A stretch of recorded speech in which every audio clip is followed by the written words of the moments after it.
I was born and bred in the northern part of South Africa in the province of Limpopo.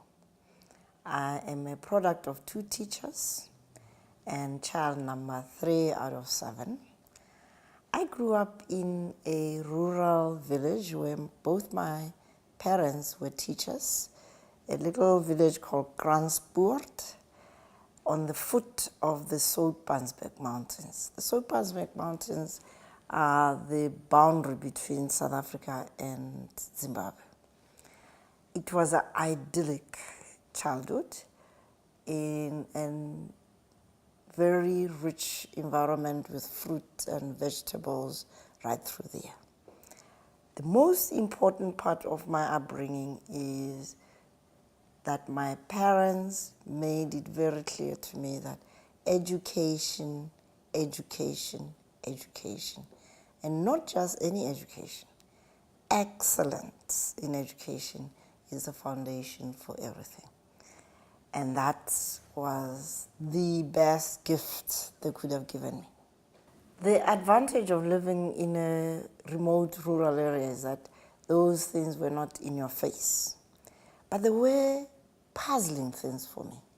Why did we have a dominie or a pastor of our church who was so rude to people he was working with, who didn't seem to respect people he should be respecting?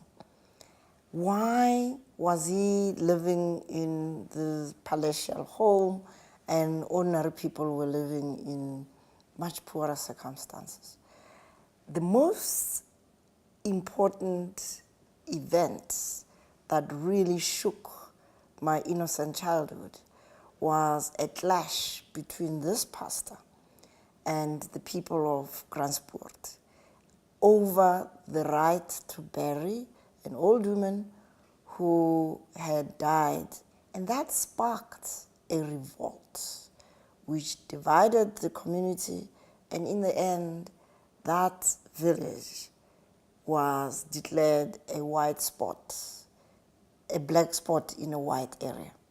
And so people were removed en masse and literally scattered around the country. Many left their furniture in their homes, and that furniture was just destroyed by the elements.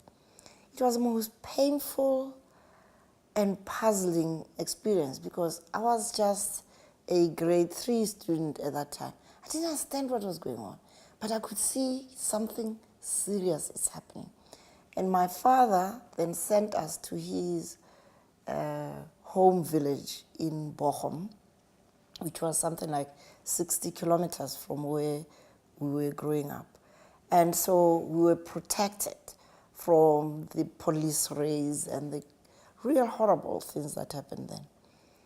It's only when I became a medical student and met with people who came from urban areas where they were aware of the defiance campaign, they were aware of the pass law protest, that I could flash back and say, oh, that is why this was happening.